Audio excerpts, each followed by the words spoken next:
The bases dropped on a new edition of Soccer Down here, a little bit later than usual. Hope you guys don't mind. It's been a busy morning. We'll talk about that here in just a minute. I did want to get started with this since Jarrett Smith put it in our production thread this morning. If you're not following the great at 90s TBS account, we typically start our shows 5 after the hour in honor of the great Superstation. Always started 5 after the hour, 6:35, 7:35, 7:05. Just something that's ingrained if you grew up around here or you watch stuff on TBS. It's a great account to follow in general. But when they post a commercial for their coverage of the 1990 World Cup that was on TNT, I'm going to be all over it. Come on. It was the first World Cup that I watched from start to finish. I've told the story about finding the World Cup in 1986. I'd played one season of soccer. I had no context for the sport until I saw the World Cup and saw some games. I will always remember watching the France-Brazil quarterfinal, which was just an amazing match. The semifinal with Argentina and Belgium is what completely hooked me on the game and on Argentina and Diego Maradona. I didn't see the Argentina-England game live, for example. It was scattered because I didn't know anything about it. I didn't know what was going on. We were very excited to watch the final, watched it, then tried to recreate the goals in the backyard, kicking the ball off the wall and doing my thing. 1990, for one, the U.S. was in it and had a chance to see a good number of the qualifiers. ESPN had coverage of a good number of first the Olympic qualifiers for 88 and then the qualifiers for the 1990 World Cup. And by this point, I was completely insane about the sport and hooked and reading Soccer America and the 1990 World Cup preview edition. I had that thing for probably 20 years or so, and it ended up getting lost in a move. It was falling apart anyway. That tournament, getting ready to watch all of it and having the schedule laid out. And this is actually 1990, June 9th was the second day of the tournament. Italy beat Austria, and the U.S. was going to debut the next day. Romania beat the Soviet Union 2-0 on June 9th, 1990, and Colombia beat the United Arab Emirates 2-0.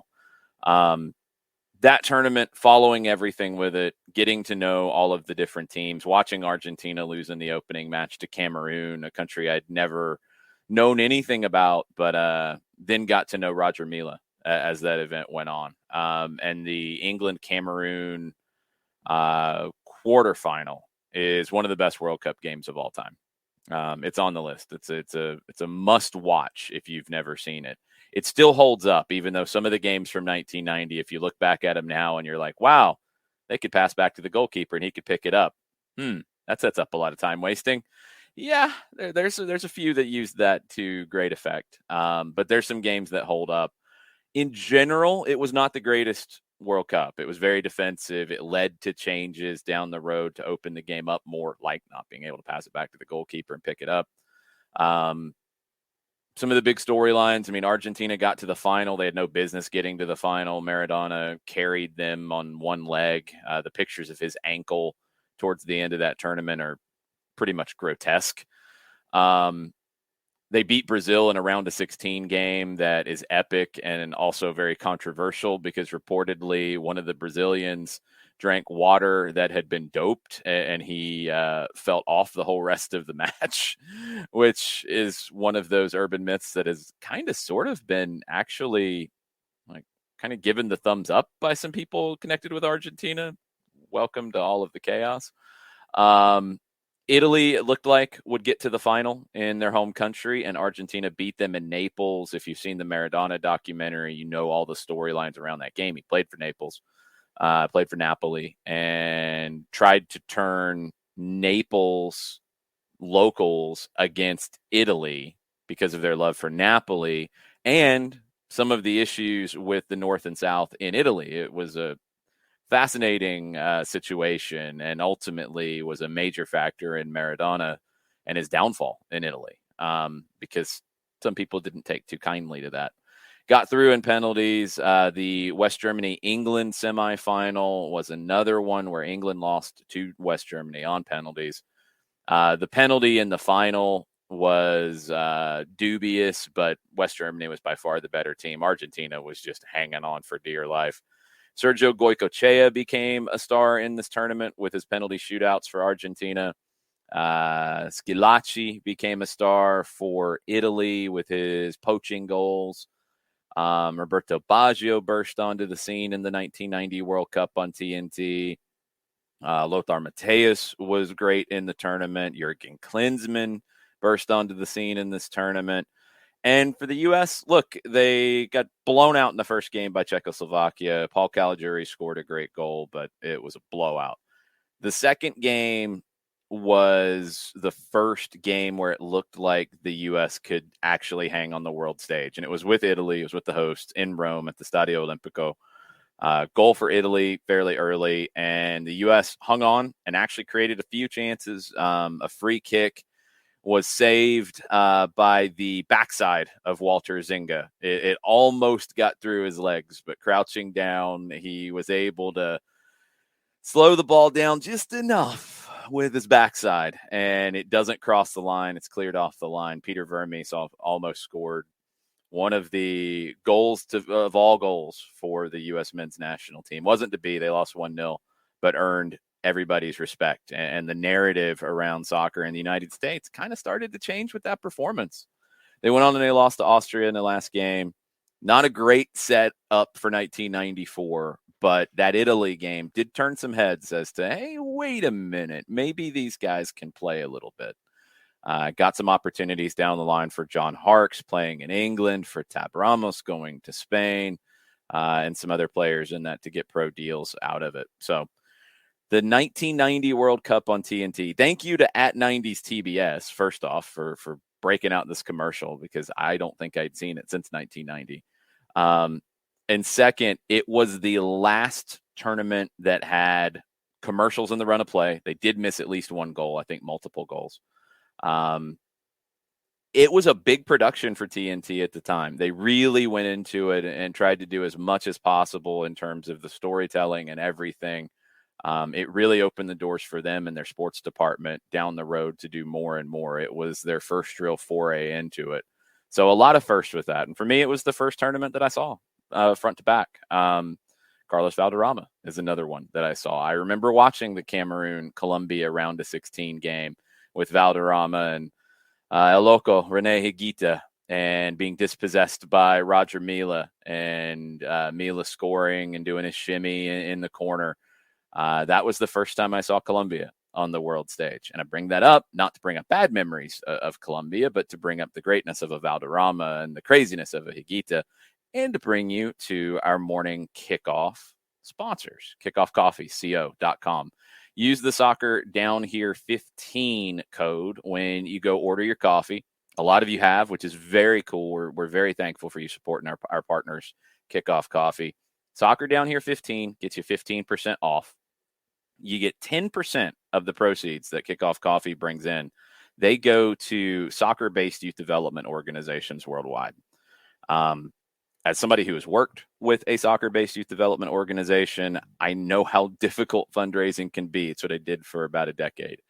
And every little bit helps. You buying coffee helps kids play soccer, and not just play, but learn skills that can help them. Different organizations do it differently. It might be skills to stay healthy. It might be skills to get a job. It might be interpersonal skills, proper communication, respecting one another, all kinds of different things. And there's so many organizations out there that use soccer for the social good. And we love that around here. Soccer for Good is one of our hashtags.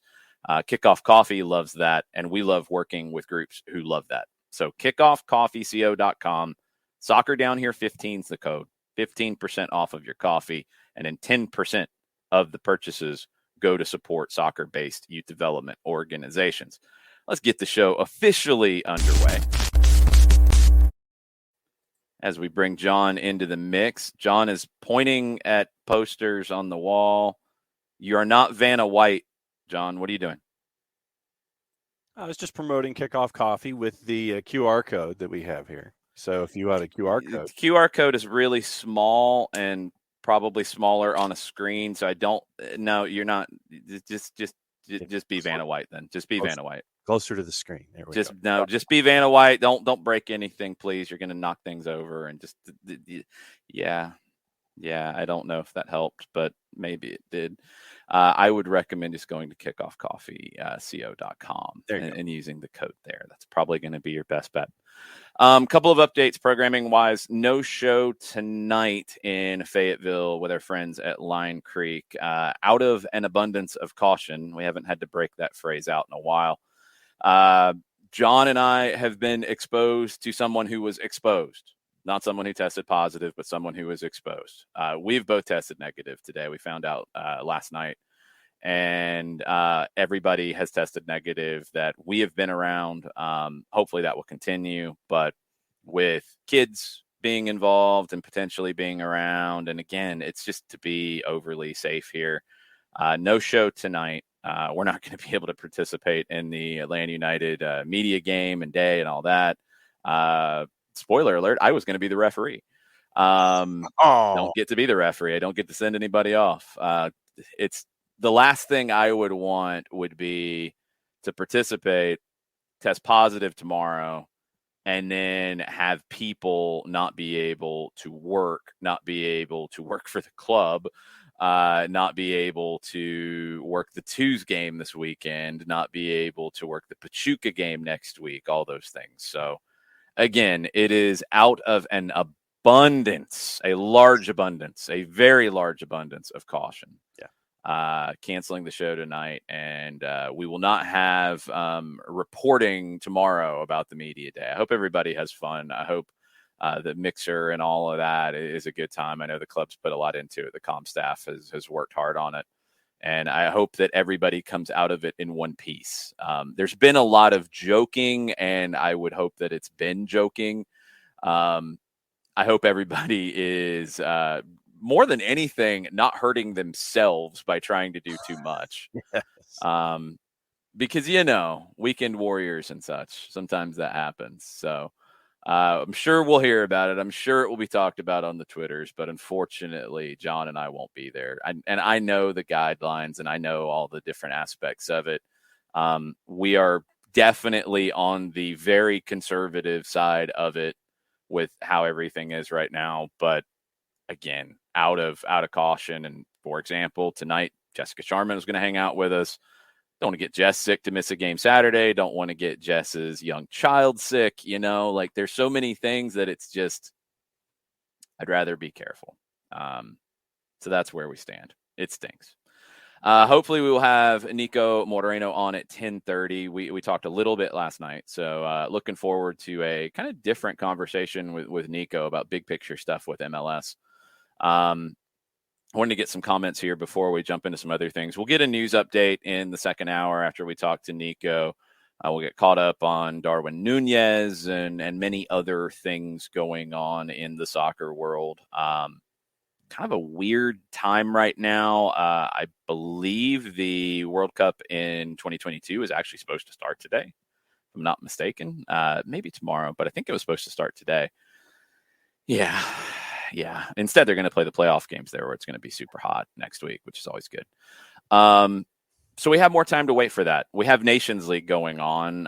Canada and Curacao play tonight, but it's kind of this weird gap of time of strangeness at the moment in the soccer world. So we'll try to get you caught up on that in hour number 2. Jason Nix watched some 1990 World Cup from the beach in Florida. Post-high school graduation trip. You are older than me, Nix. Not by a ton, but yes. I remember I was living in Lexington, Kentucky at the time.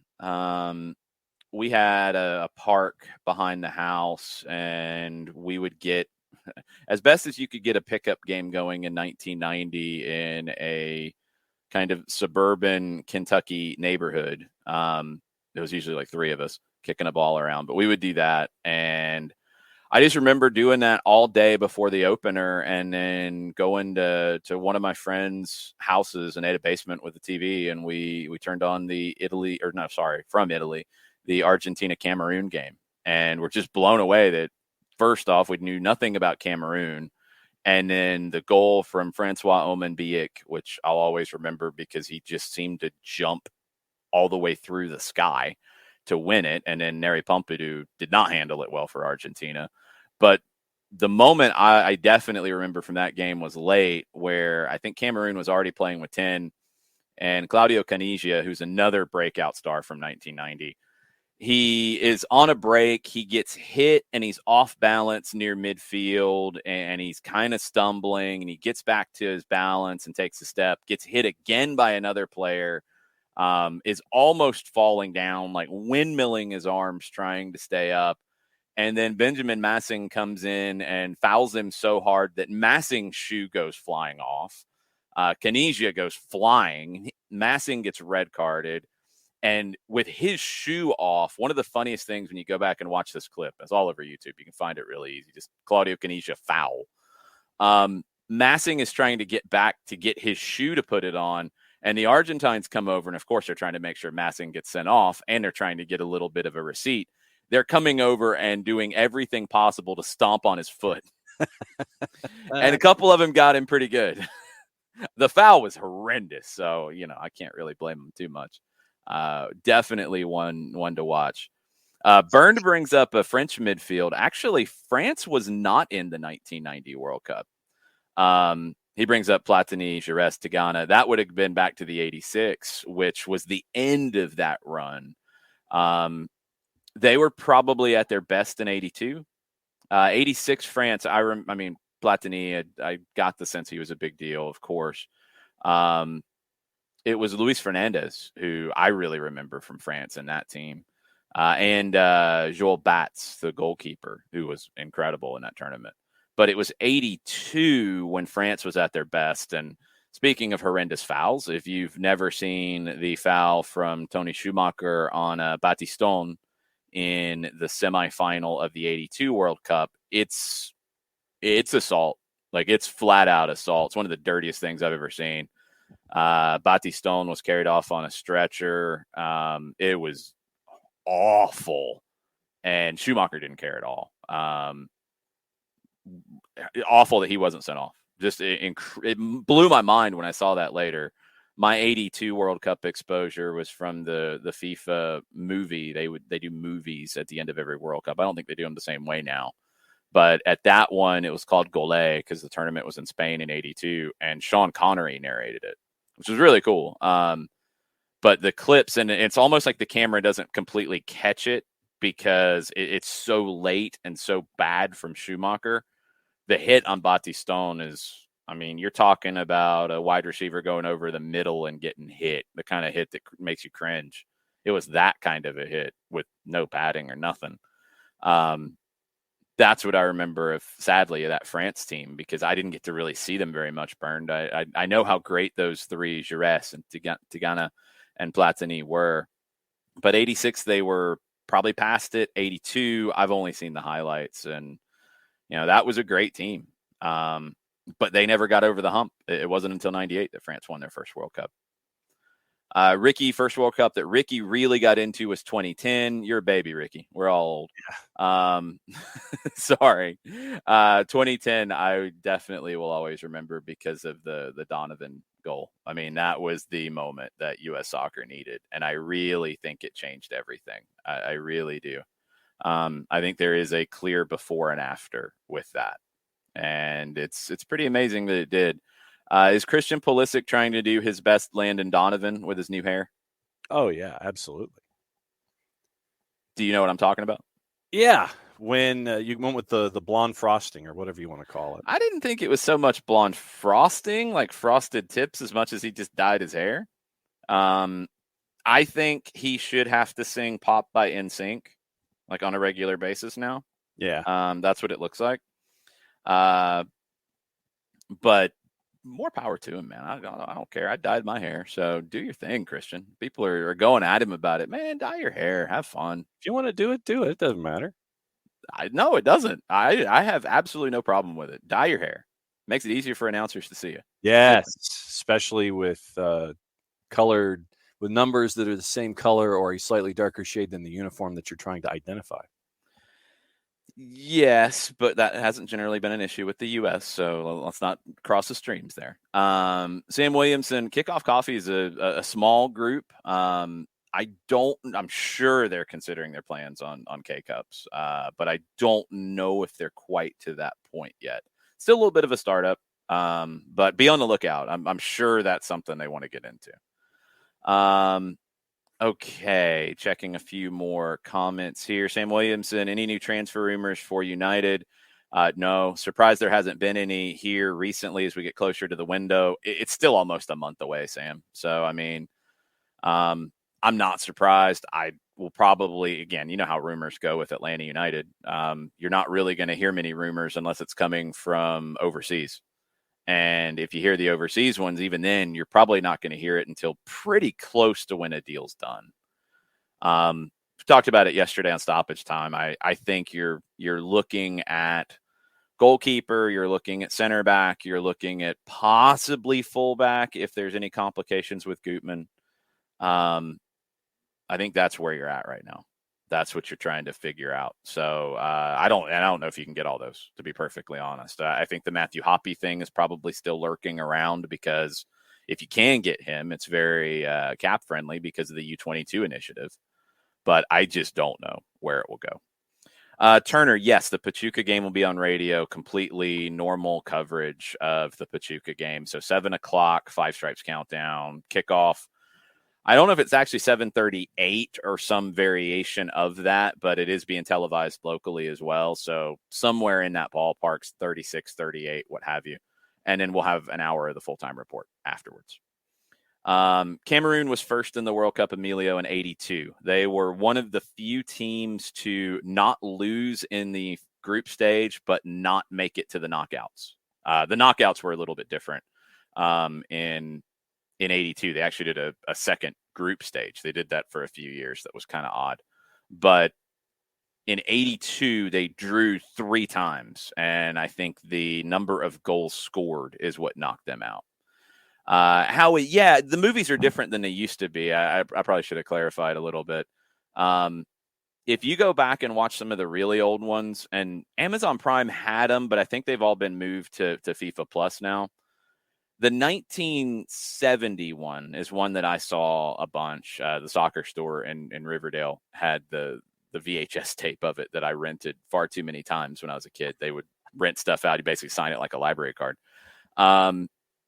They tried to create like a narrative in that one with a kid like kind of running away from home to go watch the World Cup games in Mexico City. And he's like hitchhiking and he gets picked up by, I think it was an American couple. It might have been an English couple. It might have been ambiguous. And he gets picked up by them and gets to Mexico City. And he's going to the games and his mom tracks him down and drags him out of the stadium, I think, at the end, which is pretty funny. And in 82, they had Sean Connery narrate, but it was all about the action on the field. They had no made-up narrative. 86, they had Michael Caine narrate it. That one's Hero, and I've seen that one probably far too many times. And John was very excited to find out that the band Yes was involved in the instrumentation of that. He was flipping out about that. The World at Their Feet was the title of the 1970 movie. Yeah, the movie was ridiculous. The highlights are great, but the movie was ridiculous. Let's see. Small plot. Clips from the games are embedded in a small plot showing a young boy admiring the stars of the time, wanting to see the games live in the stadions. Yes, it was ridiculous. Patrick Allen was your narrator. Yeah, I have no idea who that is. Sorry, Patrick.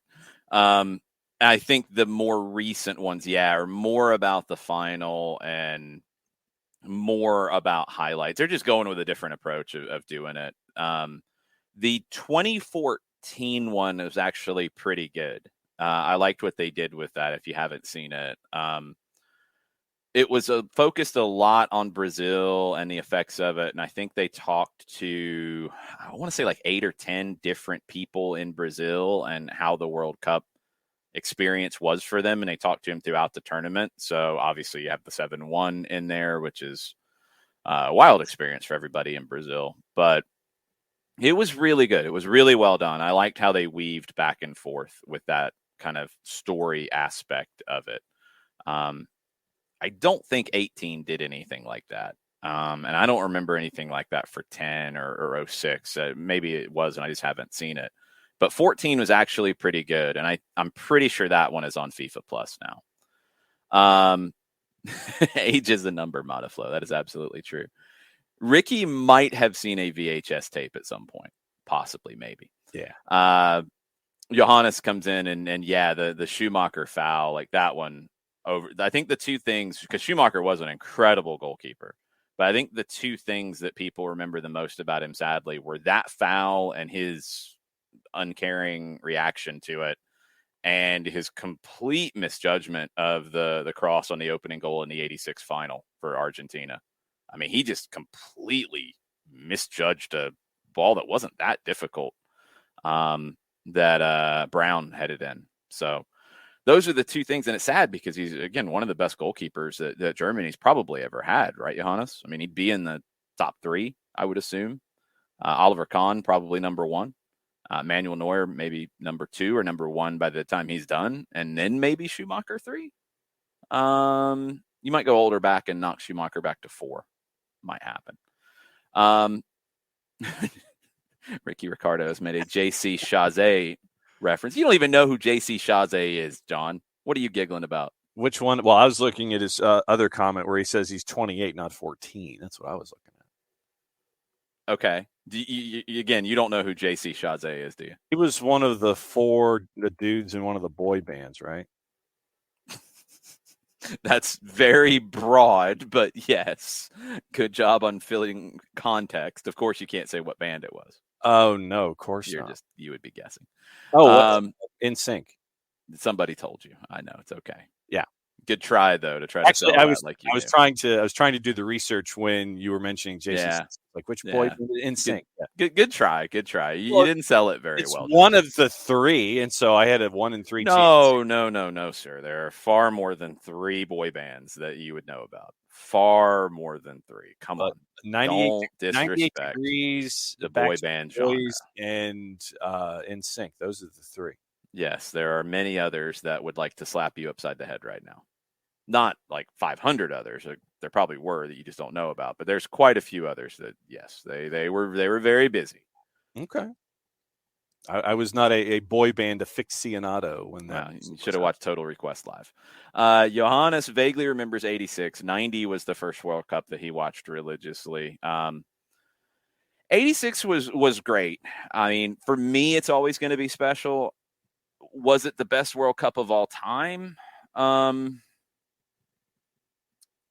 I don't know if I'd say it's the best World Cup of my time.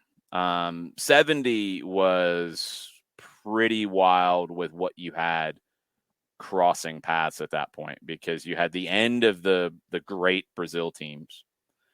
Pelé was still great, even though he was different by that stage. Jairzinho from Brazil was incredible. You had England defending their trophy. Put up a good fight. You had a good Italian team. You had a good West Germany team.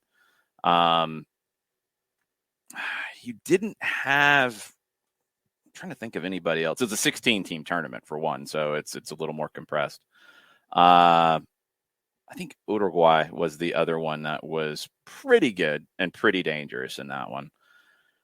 I guess out of the ones that I've watched regularly and consistently live and then going back and watching things with it, that would be 90, 94, 98, 02, 06, 10, 14, 18. 14 might be the one that I probably have the most fond memories of. Not purely U.S. related, just the tournament as a whole. James was a big part of it. Argentina's run to the final. The 7-1. I mean, it's just one of the most epic games in world soccer history. The U.S. had lots of drama, good fun stuff with that. That's probably the one that just sticks with me the most. I wish I had actually been able to go to a game in 94. I did not. 90 was the first, but it was bad in retrospect. What other ones? I mean, 98 was not great. 02 was really good, but 02 had a lot of craziness in it too. Italy does not remember 02 very fondly. Just ask Nick. 06 was not great to me. 10 was pretty good. 10 would be up there too.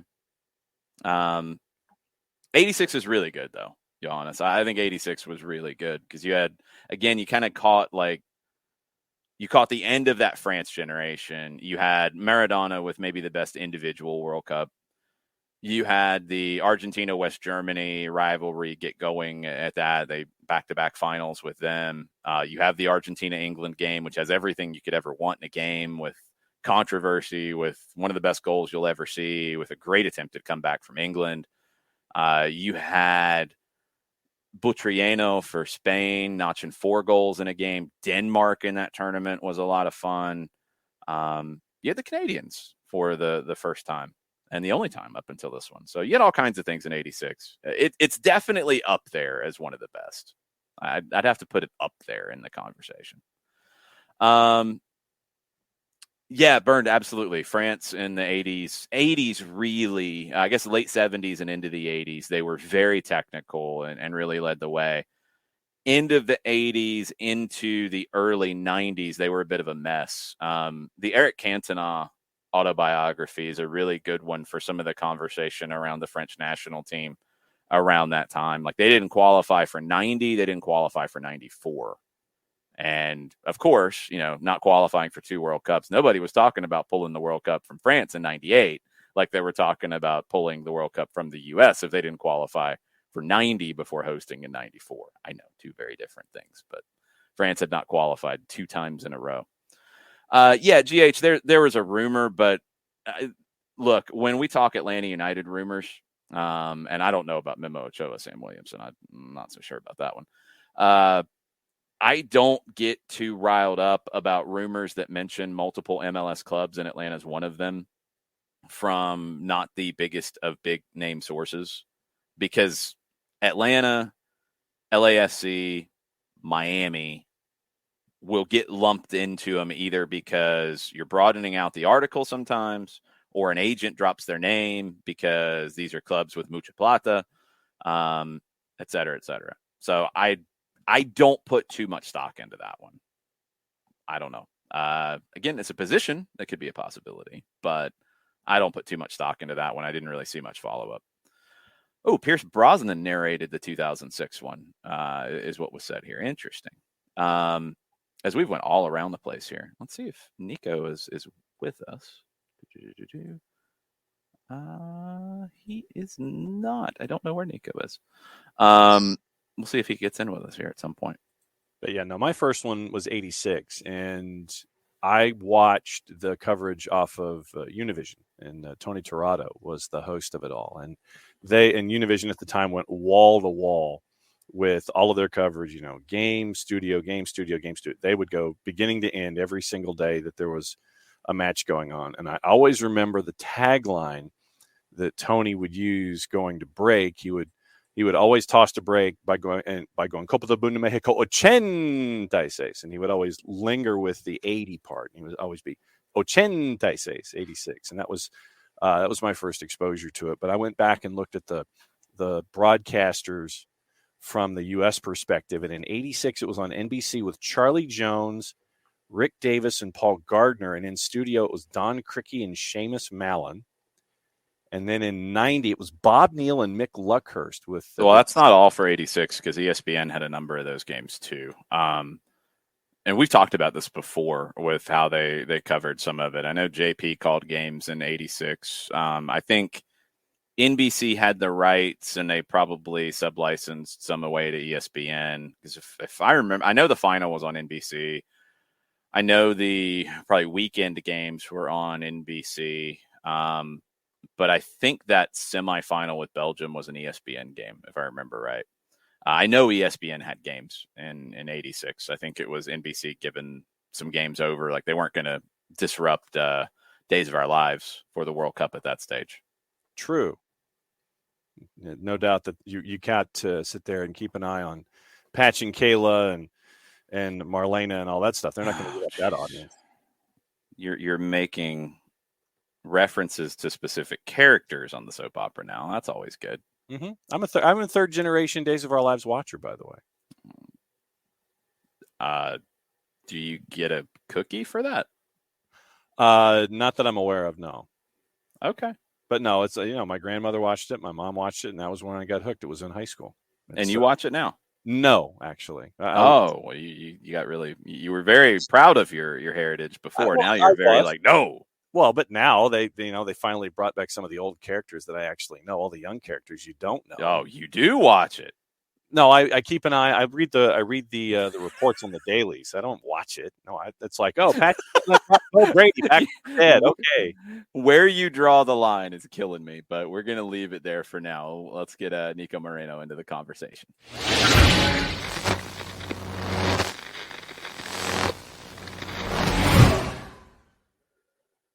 What's up, Niko? How's the West Coast treating you? Hey, what's going on, guys? Well, it's all right. It's always a little slower without MLS around, but been able to do a couple of other things here with the family around the house. Finished doing a little bit of the fence that had not fallen, but it was going to. So yeah, it's been just a lot of different things around the house and things like that. You got honeydew, dude. That's right. I've been able to do it, but I get those points so that MLS starts and I could just focus on that. Well, you got games coming up this weekend, and we'll get a sense of how Charlotte reacts with the Miguel Angel Ramirez firing, and now Christian Fuchs coming out and really turning up the heat a little bit with his comments about 27 minutes, I think, after training this week. How they look against the Red Bulls is going to be fascinating because I just don't know what to expect. I don't think anyone does. And it's going to be a real telling how they come out and play this game, not just in terms of the result, but the attitude of the team, the type of intensity that they put out there. That is tough, man. And especially when, some players, or at least Forge says that the team was underperforming. I don't buy that. The team was definitely not underperforming by any means. I think that they were getting a lot of good results, and I'm not sure if that is just a way of prepping for what's coming ahead. If I undersell what we were doing, maybe people will notice what will happen here next. But it's not going to be easy. Once again, I don't think that it's easy for a team to get over a situation like this. There is a lot of different views in that locker room, and there's going to be a real sense of lack of trust because of everything that you're hearing in the news. Did this guy really say this? Was he really not trying to play for the team just because of the coach or whatever? There's just so many things that start to get into players' ears, and it can really cause a dysfunction in a team that played well and relied on that alone, that unity, that strength as a unit. So yeah, man, it's going to be tough for Charlotte to really provide us what they were showing us at the beginning of the season. And I mean, you're looking at it as a first-year club where from the beginning, you go back to the preseason media day presser and you see a team that wasn't built very well. And then, I mean, this is a tough spot on a bunch of different levels because of all of the subtext and all of the plot that we've had from media day forward involving the coach and the build or lack thereof and getting results where we all sit there and I think we all agree they were, getting good results. And I think that they were overachieving with a roster that wasn't full. Get to this point, and then you have this explosion in Charlotte. And I mean, you could see, with other clubs and things, teams that have been around for a while, and then you see something like this. But this is a first-year club that 14 matches in has this. I mean, it's got a different vibe around it entirely when you're looking at a build that wasn't there. And I have so many questions right now. It's like you could almost see all the question marks forming over my head just about how messed up this whole thing has been so far. Yeah, and you know what? One of those things can also be is the fan base. I mean, there's a lot of different opinions that I've been able to see in social media, and a little bit of disappointment by fans. So how they're going to show up, how are they going to be in this next couple of games, and what sort of pressure will they put in a front office that it's their first year, so they were supposed to have a little bit of leadway. But whenever you start to create expectations, and no one knows that more than Atlanta fans and Atlanta in general, once you set a precedent of what the team could be or should be, it's really hard to just backpedal from that moment in time. And yes, it's early, but those are passionate fans, and they really came out to play, and they were really involved. And that is something that could really create a bad atmosphere overall. So yeah, there's just a lot of components on how things are gonna play out. So I'm with you, John. I got a lot of questions. I'm interested to see how things play out. So it's gonna be fun to at least watch. And then I think Jason said that last week. Are players going to start to just jump ship? How many players are going to maybe want to get out, or start looking at other options? Or obviously, there's just in this team right now, and there's a contract and yada yada yada. But at the end of the day, is what's really out there for people. You probably had some guys who were not playing that wanted to move in the summer window, and maybe some of those guys get into the team now, and some of the guys who were in the team get out of the team, and then they want to go. So it's going to get weird. I'm just curious to see the vibe from the team pregame, during the game, reactions to things in the game. Very curious. And if they're not on point tactically against the Red Bulls, that could get ugly, because the Red Bulls know exactly what they want to do at all times. It's not going to change, and they will make life difficult for you if you're not on the same page. We'll talk about that next week, and we'll get back to a normal week next week with a preview. We've got some friendlies coming up. Pachuca's playing a couple of teams in Austin on Saturday, and they're coming to Atlanta on Tuesday. It's kind of a nice sample. I know you've got this Leagues Cup exhibition later this year, and it's all kind of leading up to next year's Leagues Cup. Getting Pachuca against two teams like Austin and Atlanta, Pachuca was the best team in the Clausura, lost in the final. I think it's a good sampling of kind of where the level will be and where the excitement could be for the Leagues Cup, which I can't wait to see next year. No, I love Leagues Cup. I think that it started as a bit of a joke in media on the Latin standpoint, because everybody knows that it's no secret the Liga MX is out there for the money, and they're hounds for marketing, and they pulled out the teams out of CONMEBOL, and that's still being heavily criticized because a lot of people and you have to understand that there is certain basis to it, that they prefer money over competing, or money over X, Y, or Z. I think that the fact that MLS has grown and has picked up their level has really given Liga MX a lifeline. And I really mean that. Yeah. Because now those front office members that pulled out of CONMEBOL and or prefer money can now do a little bit of both. Mm-hmm. Playing in Las Vegas, playing in LA, playing whatever you want, that's a whole lot of revenue. And the marketing is great, and the audience is huge, and people want to watch. But now you have the level of growth of MLS, and you can literally sell that point and saying, look how great MLS is, and they just won CONCACAF Champions League, and look at the players that we're against. So because of that, I think that right now it's beginning to look like a great project. And at the end of the day, it helps out MLS as well as Liga MX. The greater competition is a different standpoint. There is more influence at a global level. You have more people that are interested in watching these games play out.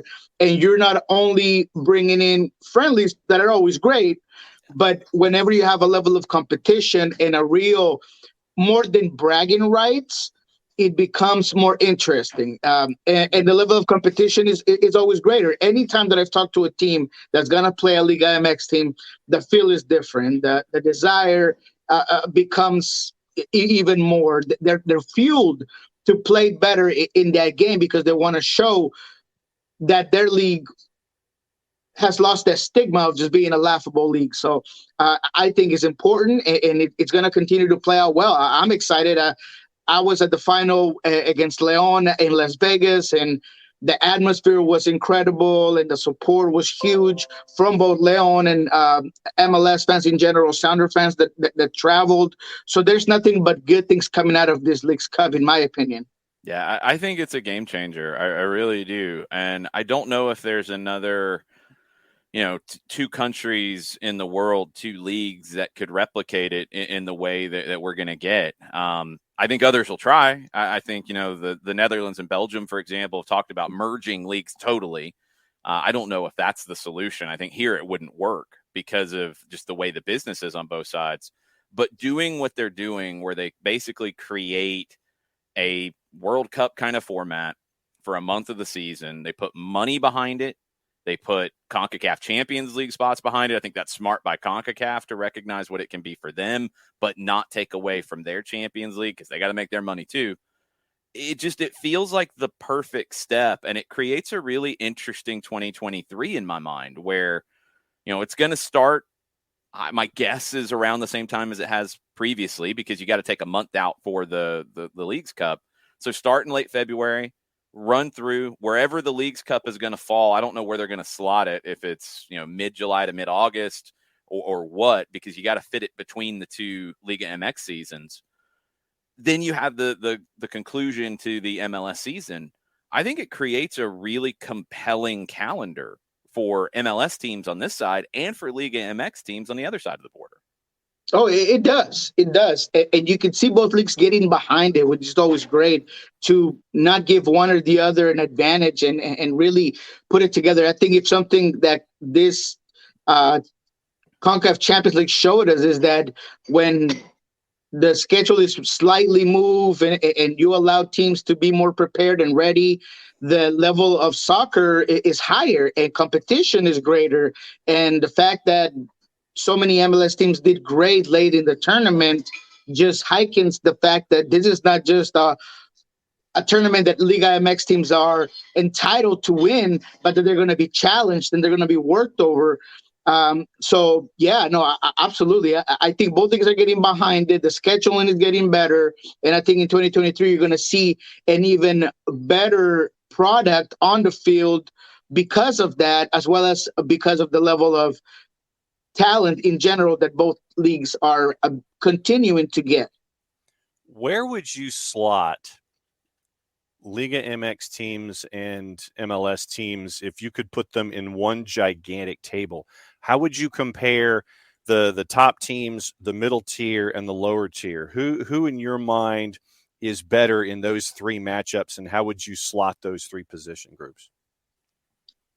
Oh, that's kind of a tough question there. So if I was to put together both leagues, how would I rank those teams? Is that what it is? Yeah. How would you say that, say the top teams in MLS go against the top teams in Liga MX, the mid-table teams in each against each other, and then the lower tier teams? How would you fit those three position groups?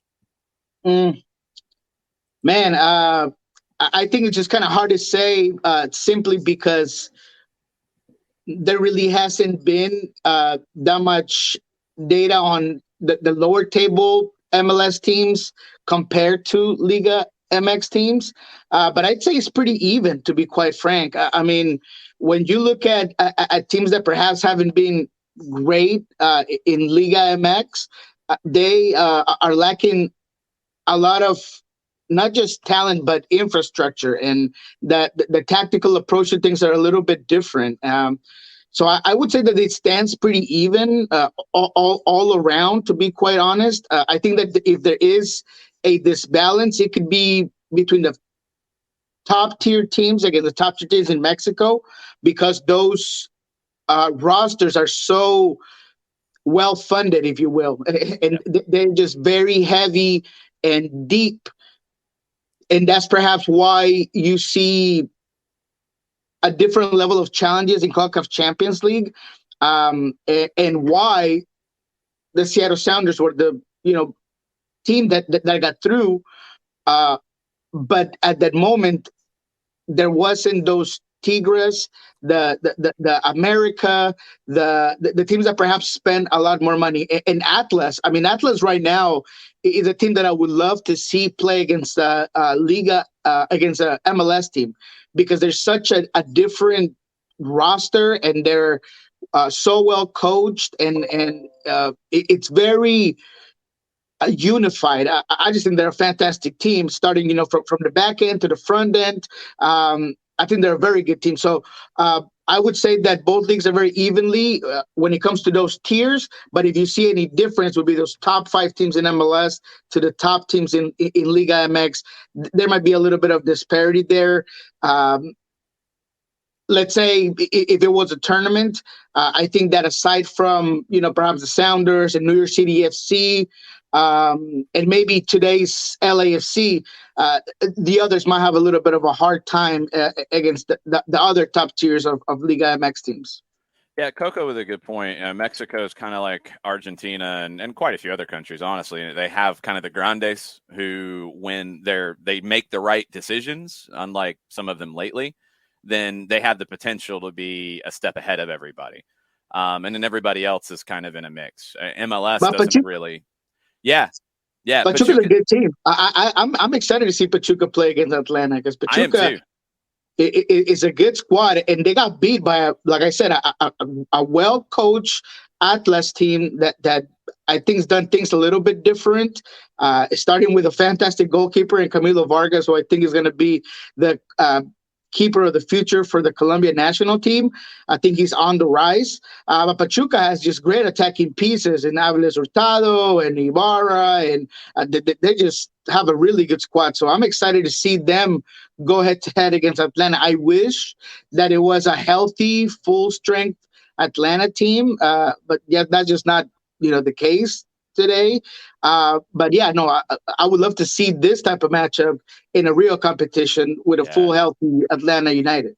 Yeah, I think this is a good taste of it. I'm looking forward to it. I think what we've seen in Mexico maybe as the biggest change, and correct me if you think I'm wrong here, like you've got those grandes who have been able to just outspend. And, Pachuca in the 2000s had just an incredible run. They win the Copa Sudamericana, they win Champions League, they win Liga MX titles. But then you had your Monterreys and your Tigres kind of step away from everybody there for a minute because they just had so much money. Club America could always do it when they had the right people in place and the right signings. But now it feels like there's been a little bit of the bridging of the gap, and whether it's, Pachuca and Atlas developing talent in-house at a better level than they have in maybe the last decade, whether it's just good coaching to bridge that talent gap, they've been able to, here the past couple of years, keep the grandes at bay. And I think it creates a more compelling competition. Oh, I totally agree. No, that's a great point. And going back to John's question, I think that the parity in MLS is greater, so it's a lot harder for me to say these are the top 5 teams depending on the season, right? I mean, when you say the top 5 teams or the top tier teams in Mexico, you can get a list of 5 that are just about every year going to be the same, if not always, in terms of competition, maybe not just the popularity, but when it comes to just that high level soccer. I think in MLS, aside from the Sounders who have been as consistent as they have, perhaps, in LAFC, but it'd be really hard, right? Because LA Galaxy have been so great throughout the times of MLS, and they got all the titles and things. But I would have a really hard time just kind of giving you the top 5 teams, depending on that context, whether it's the top 5 teams today or the season before, or the best 5 teams in the history of the MLS. It's just a little bit tougher. Yeah, it's definitely changed. I know we only got you for about 3 more minutes because that honeydew list might be cranking up for you today. So I want to ask you this before we lose you. We're going to hear about a broadcast deal here pretty soon, and there's been lots of rumors with MLS and what that's going to look like, and I don't think anybody really truly knows. Just the landscape of sports broadcast in general. The Big Ten is kind of in this situation too right now. Everybody's trying to figure out what it's going to look like. What are the most important things for you to be in that deal, whether it's English language, Spanish language? What do you think MLS needs to get done in this broadcast deal besides just a lot of money? I think the MLS has done a good job at growing more global and getting deals in other countries. I think that they have. Argentina is a country that I've heard that they want more of that product. So really doing a good job at reaching out and figuring out where the product is needed and getting it out there. I'd like to see domestically less blackout games. I think that really makes people ticked off, and the soccer's for the fans, man. And when you're blacking games out, and I understand that there's reasons to that, but having less of that would be fantastic. Maybe I'm in the minority here, but I do think a shorter term deal might be a good thing. I agree. Because if you do it before, if you get a new negotiation before the World Cup, and you have the leverage of this is what's coming up, it could create a beneficial standpoint as a league to sell that product, because the hype's going to be everywhere. There's going to be a certain need for it. So if you ask Niko, was just nobody, I would think that a short-term deal would be a good way to go about it. And also it gives you a chance to show what this league can do and provide within those 2 years. And regardless of how that plays out, you still have the leverage of that World Cup coming up in 2026. So I think those are some of the components that I think would be best for an MLS broadcast deal. I definitely want to dig deeper into this with you down the road, and I want to get your perspective on the Spanish language side. I know a lot of people on the English language side get a little bent out of shape sometimes because you get the exclusive games in Spanish, and it doesn't have the equivalent in English like you do with the English language games that go to ESPN Deportes or Fox Deportes. I'd love to pick your brain on ways to bring those two camps together a little bit more, but we don't have time for that now because I don't want to get you in trouble. No, it's all good. It's that I gotta take my little one that has a little project to take to her school. So cool. I gotta drive her all the way to school today. Well, do your thing. Stay safe on the roads, and we will talk to you next week about what happens with Charlotte this weekend, and look ahead to finally another full weekend in MLS next weekend. Absolutely, guys. Have a good one. Thanks for always reaching out, and have a good one. I'll see you guys next week. Thanks, Niko. Make sure you're following him, El Rolo NW, on the social medias. We'll see when we hear about this deal. I think some people have tried to create narratives about it because we haven't heard a deal yet, and the league wanted to have a deal done much earlier in the year. But the Big Ten is in the same boat right now, trying to figure out theirs, and you have a lot of the same people involved in the conversations. And of course, one is going to affect the other. And then everything's a domino because, when you listen to that world of broadcasting rights and what's going to happen next and where it goes, everything's in flux because of streaming. It's just changed the narrative on everything. Nothing is what it used to be. Nothing is what it was 5 years ago, let alone a couple years ago. And then you look at what's coming up down the road. The Pac-12 will be coming up pretty soon. You've got things that are going to be in the conversation right now based off what happened in the last set of deals. The SEC leaving CBS is a big factor there. What they do to try to cover that. You have a lot of moving parts. I don't care about the timing. I care about getting a good deal for everybody involved. And by the accounts that we're hearing, they're going to make more money on this deal than they did in the last one. That's always a good thing, because that's not always a guarantee, as we're seeing worldwide in broadcast rights. And two, I think Niko's dead on, and I think this is where things are trending right now for a lot of reasons. I think it's going to be a shorter deal than the last one, which is going to give them more flexibility to get a better deal around the World Cup, but also a better deal after the success of the Leagues Cup, which I think will help them in their future deal. Because to me, that has the outside of converting sports fans to soccer fans.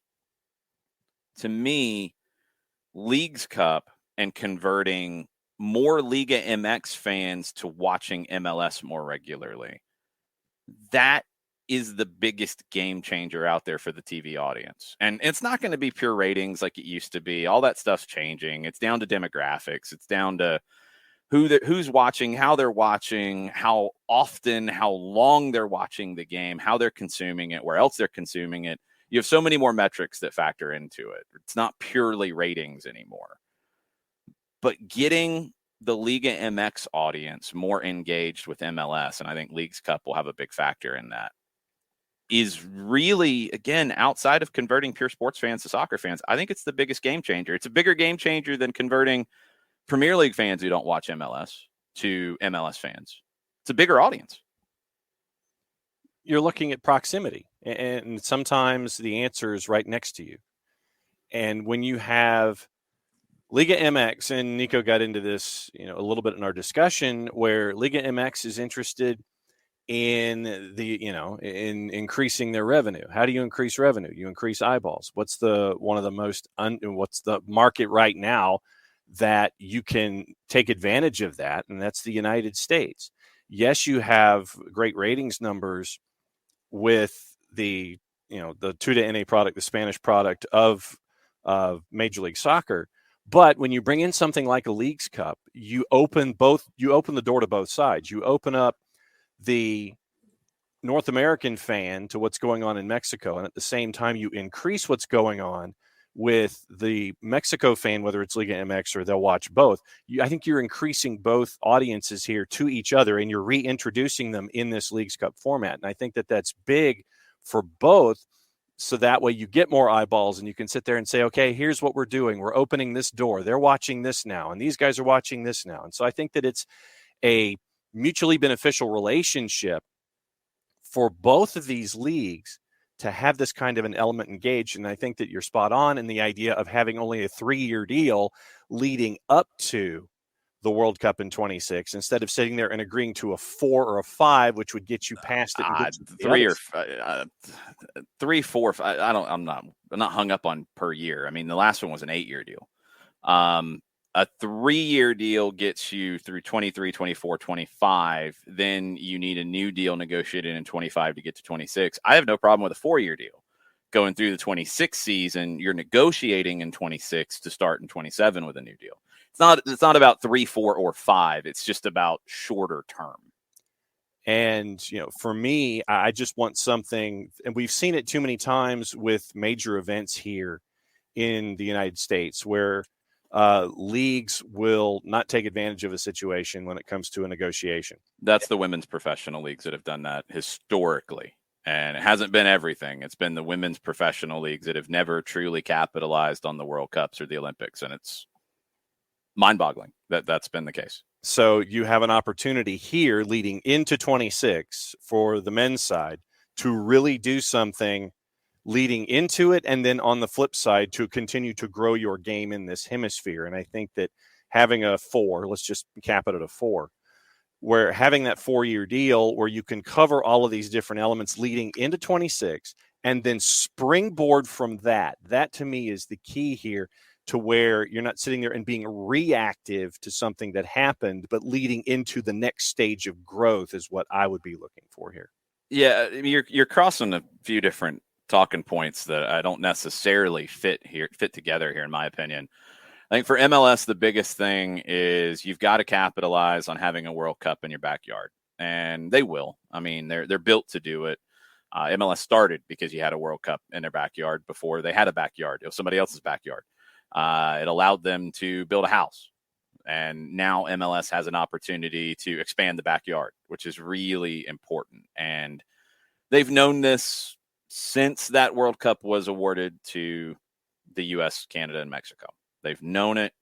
Liga MX has known it. Canada Soccer has known it. They all know it, and they're all going to be built to do that. It's not the women's leagues that have struggled at times to keep the doors open and haven't fully capitalized. And sometimes they can't because players don't come back right away after the World Cup, and they don't get those players back in market, and they're not able to capitalize. That's a whole different conversation. MLS actually every time has capitalized on World Cups very well. And I think they're going to do it here. The broadcast deal is a completely separate conversation, though. The broadcast deal, one, you got to get what you can get, period. You got to get who you can to the table, and you got to get the best deal for right now. You can't just punt and say, it doesn't really matter or whatever. We'll wait till 26. No, you can't do that.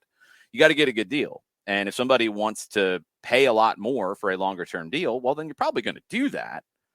If you're not getting what you want, then I think you're going to be really where you are because it's a crowded market right now. Your best bet, unless somebody comes in and blows you away, which it doesn't seem like has happened, or I think you'd have a deal by now, then you be strategic. You say, look, we're going to outperform the deal we do with you, and you're going to want to get back in, and we're going to give you the opportunity to get back in. But it's not going to be at this rate because we're going to be – go ahead. No, I was going to say it'll cost you. Yeah, but we're gonna do this at a good deal for you right now and a good deal for us right now, knowing that by the time we get to 26, you're going to have 3-4 years of the League's Cup with growth, with storylines, with rivalries. That's going to grow your business in a big way in English and Spanish. And I can already tell you this: if English language coverage of the League's Cup is not where it needs to be, MLS needs to do everything possible to make that happen. And this is not coming from just MLSsoccer.com. This is coming from going and sitting down with beat writers. It's going and talking to local TV. It is going and explaining this is a groundbreaking event between two separate leagues to have a true competition, not a knockout even, a true competition like a World Cup for a month that will capture two countries and their soccer communities. It is transformational, and you need to understand that. And they have to sell it. They have to sell it in English. In Spanish, they're going to get it. Yep. The competition is going to be new, but the idea of what it is, I think they'll be on board quick. In English language, I do not want to see people dismissing this event. I really don't. I'm telling you, we won't. We're going to be all over League's Cup, and it will be a huge deal in the month that it takes place next year. And then on forward, it's going to be a big, big deal, and it needs to be, because that's the biggest addition outside of having a World Cup and just all the excitement that comes with it. The League Cup is the biggest addition to what MLS can be. It is transformational. It is, because they own it. It's not participating in the Copa Libertadores, which would be massive and huge and amazing. They don't own that. They'd get benefits from it, but they don't get the benefits of owning the competition. They own, along with Liga MX, the League's Cup. It's going to be lucrative. It's going to be a big deal. It's going to turn heads worldwide. It's going to grab worldwide attention as well, beyond just the domestic TV deal. It's going to get everybody looking at this like, whoa, you can do that? Wow. Mm-hmm. Maybe we should. You're going to get those things. So it's just a big deal. And that is what I think, that combined with the World Cup coming, you don't have an unbelievable deal on the table right now. You get a good deal. You get more money than you got last time. You figure out the best way to do it. I do agree. I think moving away from the old school model of blackouts, and look, it's an old school model that has been there in all sports. I mean, I remember the days when some local business would have to step up on Saturday afternoon to buy Falcons tickets so you could watch the game locally, because at the old Fulton County Stadium, when the Falcons were terrible, they didn't sell enough tickets to avoid the blackout until somebody would step up and buy tickets and you could watch the game locally. I get the mentality behind it, but I think the world's a different place now. So figuring out what that looks like while having local broadcasts, if that's the direction it goes, I think is huge. I think is absolutely huge. I think you're probably going to see some teams approach things differently. I think you're going to see probably all of them bring streaming in house to some degree, rather than streaming through their local TV partners if they have that option. If they have the opportunity to have local broadcast to it, and that's not a guarantee either. That's up in the air. So there's lots of components to it, but more importantly, I think you're going to be in a better place as you get to negotiating again in 26, 25, more likely 26. I would do a 4-year deal. If you can get that done at the numbers you want, to where it ends at the end of 26, that's the World Cup year. So that's a nice carrot for whoever's going to get in now of, hey, your ratings will probably go up after the tournament that's going to be in this country. That's going to help you in the short term. Then we're going to be back in market at that time for the next one. And I think you'll get maximum return on that. I really think you will. So we'll see. We'll see. I agree with you, Bernd. I think scheduling is probably the next biggest thing beyond the things we talked about with Niko. I think consistent scheduling. Roughly we know that Saturday night, 7 to 7:30 to 8, we're going to have local kickoffs, depending on the time zone. And you're going to have different time zones. I'm cool with that. That's about it. Outside of that, I don't know when the national TV windows are consistently because there's not one. Even the local games that if it's not, I know there's going to be games at 7:00 local roughly every Saturday night. I know that, and I can watch it on ESPN Plus. Beyond that, it's all over the map. And it's got to change. It's got to change. And if you have more control over everything in-house with the broadcast, like there's been talk about not having the local TV deals, well, then you just slot them in at the normal times. If you have 4:00 kicks, if you have 7:00 kicks, and I'm talking local times, if you have those on a regular and you create regular windows for national games, the NHL, you've got regular national games on certain nights of the week. Yes. Now, it's a little different with the NHL and the NBA because you're playing more games, so you're playing multiple times a week. That's a factor here. But compared to the NFL, even though they've added more windows, which they've added more money by adding more windows, generally that the bulk of the games are going to be 1:00 or 4:00 Eastern time. Period. That's what you know. There's going to be a Monday night game. There's going to be a Sunday night game. Now there's going to be a Thursday night game. And then late in the season, you have some Saturday games. Okay. You can deal with a little bit of disruption, but even that's structured. Here you have no idea. And it's got to change. I'm completely with you, Bernd. I think that's big. There is no time set yet for an announcement on the World Cup cities on the 16th. Nothing yet. Tranquilo, everybody. Keep you posted with what we hear. I have not heard any details yet on how things will look with announcements and follow-ups and all of that. But next Thursday is a very big deal across the U.S. with what the World Cup cities are going to be for 2026. And in Canada and Mexico. I think Mexico is pretty well established as we know what it will be. Canada might only have 2 cities. Might have 3. Edmonton is very far away from everything else, and there's some pushback on having them. There could be an additional U.S. city that gets in the mix. And 2 of the biggest questions on the U.S. cities are Boston/Foxborough and Baltimore/Washington, D.C., because neither are the most attractive bids where you have many other attractive bids. And then beyond that, I think it's where some of the certain games will be. But I don't know if we get that on the 16th. I think we're going to get the cities that are involved and maybe where the opening match will be. I don't even know if we get the final announcement on the 16th. I think it's mainly going to be the cities and where maybe the opening match will be. But we'll find out. That's on the 16th. No idea on the timing, but we will adjust our schedule around it. So stay tuned on that.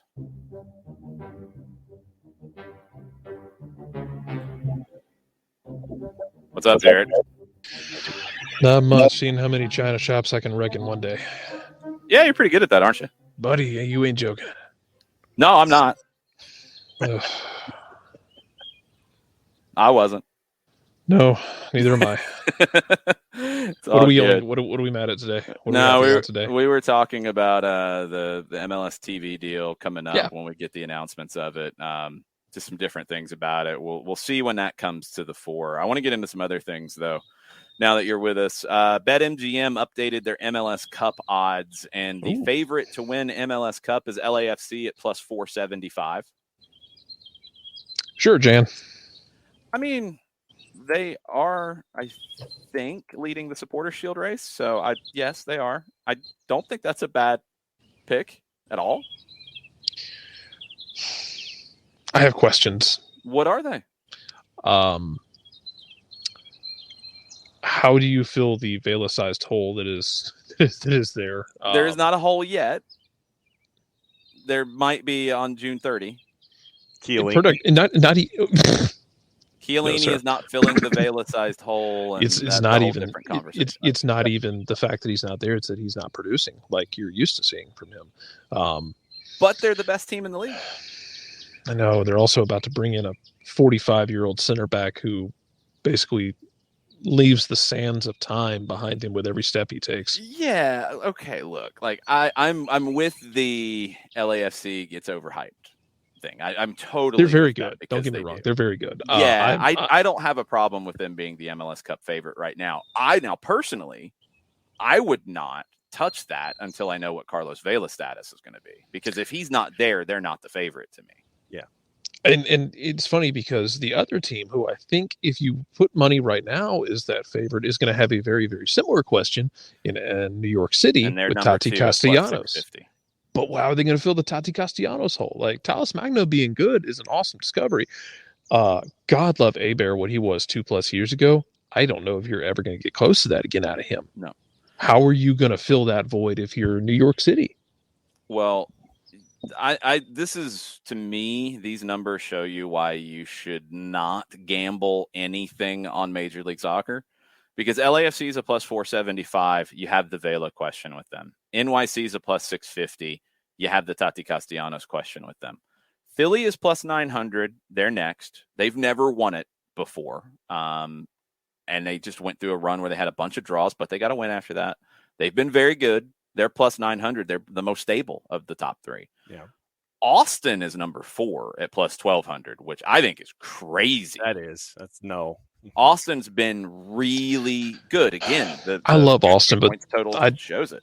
Don't trust. I do not trust them in that situation yet. They are so damn jet. That is a team that rolled in and just backhanded LAFC on the heels of getting absolutely bossed in their own house by the Galaxy.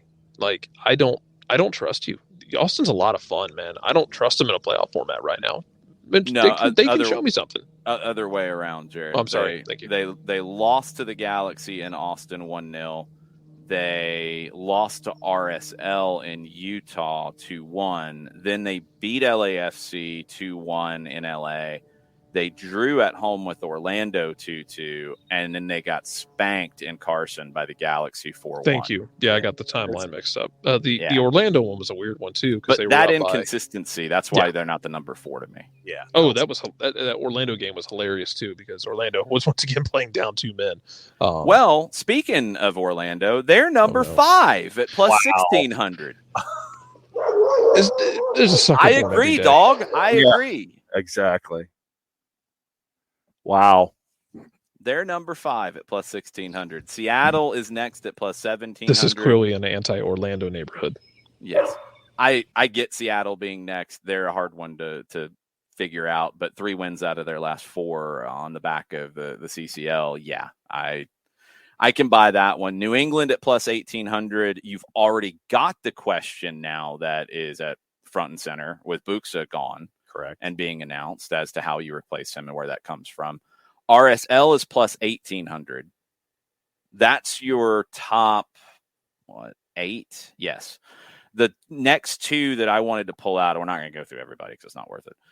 Nashville at plus 2,000 is one that I can buy. Yeah, I'll buy that. Yeah. And Atlanta is plus 2,800. They're middle or so. I mean, that's a real wild card with all the injuries. But you talk risk reward. Okay. Nashville at plus 2,000 is the one of, honestly, any of that first 8 that I would feel best about outside of Seattle. Those are the two that jump out to me. Austin 4 and Orlando 5 is drunken madness. That's a sucker bet. That's a hard no for me. That's we're gonna make some easy money off these because somebody's gonna see that and go, yeah, I'll do that. No, you can, but you go right ahead. You will not be all right. No, you will be oh no. Question from Modiflow. Jarrett, do you know there is more to life than Tati Castellanos? No. Okay, fair enough. I was just checking. I mean, it was worth a question. Modiflow, I have a question for you. Have you talked to your children about Tati Castellanos and his Golden Boot campaign? I'm sure he has. Someone will. He's got a new campaign for it? No, it was one last year. Why are you still talking about last year's campaign? Because not everyone talked to their kids about it. Well, why would they talk about it now? It was last year. It was glorious. We're going to live in the past. He's 2 goals off the Golden Boot right now. But he's not going to be here to finish it, though. Well, you don't know that. I don't think he's going to be here to finish it. I don't think he is either, but we don't know that for sure yet. Okay, that's fair. I had a question, and John said there were only 3 boy bands in the world. Which boy band has Christian Pulisic joined with his new hairdo? Ooh, John thinks there's only 3 to choose from. Okay. Yeah, that's what I said. The city of Orlando begs to differ. The whole city would like to argue that. Yeah, the city of Orlando had I don't know, man, double digits at least. Boys to Men 2.0. No, I don't think Christian Pulisic is going to be in Boys to Men or Boys to Men 2.0. No, John. Which one, Jared? Pick one. Ooh, I don't know. Put him in O-Town. Yeah, that was my second choice. I went LFO. That's a really good shout. He looked very Abercrombie and Fitch, very LFO, very Greenwich Posse, Mean Street Posse there. John, stop, please. You're doing more damage to yourself with every time you open your mouth. You need to just stop. You're now including wrestling, groups is in the boy band category. When Pete Gas doesn't sing, we all know this. To that point, actually, put Christian Pulisic, if we're going to take this wrestling, put him in Spirit Squad. No. Just because he dyed his hair doesn't mean you put him in Spirit Squad and make him a male cheerleader. You put him in a boy band and he's dancing in the background and probably that was such an underused, could have been a great mid-card heel gimmick if they'd have just done it right. It was good. It ran its course pretty fast because there's only so many times you can watch them get beat up. Mm-hmm. U.S. Soccer looks like they're going to have an interesting atmosphere on their hands in Kansas City, June 22nd. Quarterfinal U.S. Open Cup, Union Omaha. Reports of around 600 tickets sold to traveling Murder Owls fans. Excellent. And it's Murder June Owls 22nd. coming. There's still plenty of time. Plenty of time to sell more tickets. Good for them. Keylor Navas, he has rejoined the group with Costa Rica. They are in Doha preparing to face New Zealand on June 14th. He did not go with the team to the Nations League games. The man's 35. Let him have a little bit of a break after his time in Paris this season. He is ready and engaged and going to try to lead Costa Rica to another World Cup when they face the Kiwis. Does he do it, Jarrett? Yes, I think he does. I think they're better than New Zealand. Yeah. I think they'll get in. What they do at the World Cup, God only knows. But again, Keylor Navas on his day is capable of ruining just absolutely obliterating some group by pulling a draw that they have no business pulling and wrecking one day out of that group in the World Cup. He can. Oh, I mean, he did it in 14. Can he do it again? At 35, I don't know if he can do it as consistently, but you can absolutely convince me that, they're going to get to the World Cup, and one of those 3 games, Keylor Navas is going to basically achieve Super Saiyan mode, and they're going to pull a win or a draw where they have no business doing so, and the entire group is going to go to hell in a handbasket. Well, Jarrett, you know that they would be going into Group E, which would include Japan, Germany, and Spain. Oh, he would do it to Spain just out of spite. I don't know about that. That's a tall. Order. It's a tall order, but there is. I don't know about that. I think if he gets there, it's an incredible accomplishment, and I think that might be all it is this time around. June 14 is Costa Rica and New Zealand to get in, and Keylor is still incredible. I thoroughly agree. Most underappreciated player in CONCACAF, probably. The world doesn't appreciate him. No, I think he's appreciated. Well, I think he's appreciated in CONCACAF. I think where you get into it is where you start the argument over better goalkeeper, Keylor Navas or Memo Ochoa. Yeah, because Andre Blake's gonna fight you. That he would probably fight himself off in the corner because he is not in the same level as Keylor Navas or Memo Ochoa, and if he thinks he is, he should probably just stop. He probably does.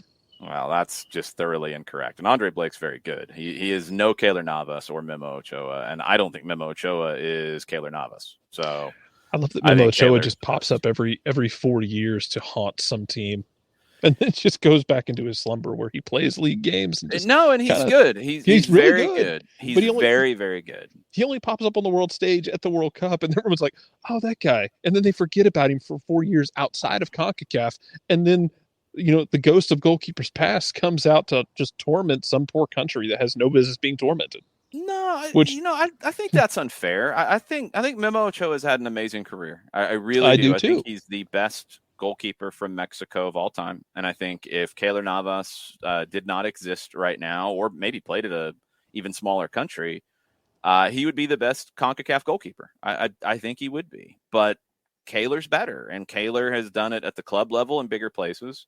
And he's been more impactful for Costa Rica. And it's not a slight on Memo. And I think when you get into this debate or you read this debate between Costa Rica and Mexico fans, first off, put on the hazmat suit. Second, it's a shame for Memo. And it's no knock on him. It's just Keylor's a generational level talent, in my opinion. I think he's no, Jorge Campos Mataflo, you're drunk. It's too early in the day for you to be drunk, sir. Way too early for that. Jorge was special in his own right, but no, he is not in this conversation. And I don't think any of the U.S. goalkeepers are at this level either. I think the all-time best CONCACAF goalkeeper, and I know you could go way back in time and you could go like the 1930s where somebody was playing with polio and made 14 saves. You wouldn't go quite that far unless you're really digging, and I don't know that goalkeeper you're talking about, Jared, but that sounds like a movie.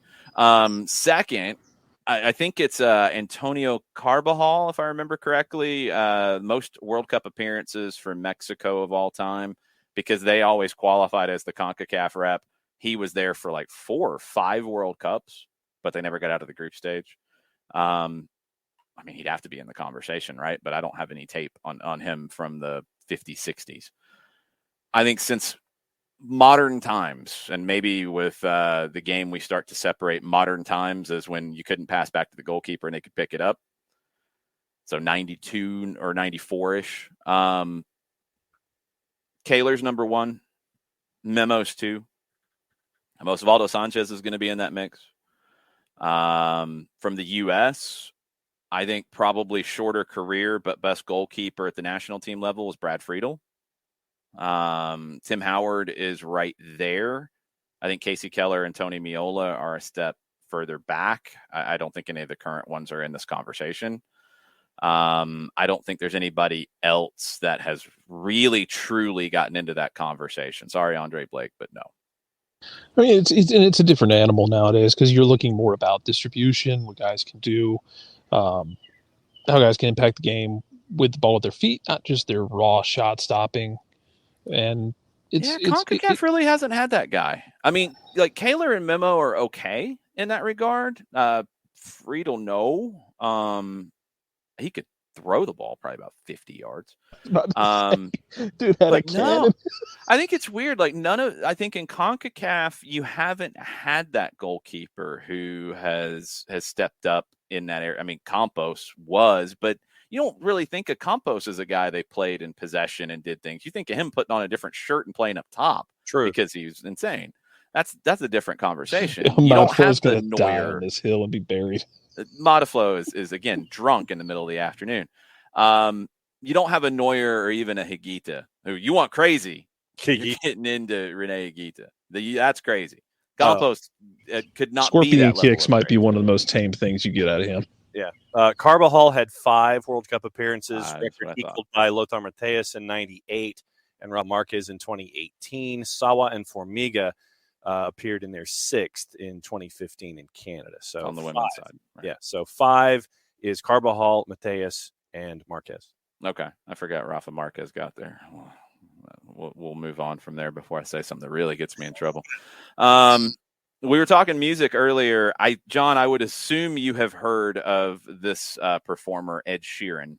That is correct. I have, yes. Do you know anything about Ed Sheeran?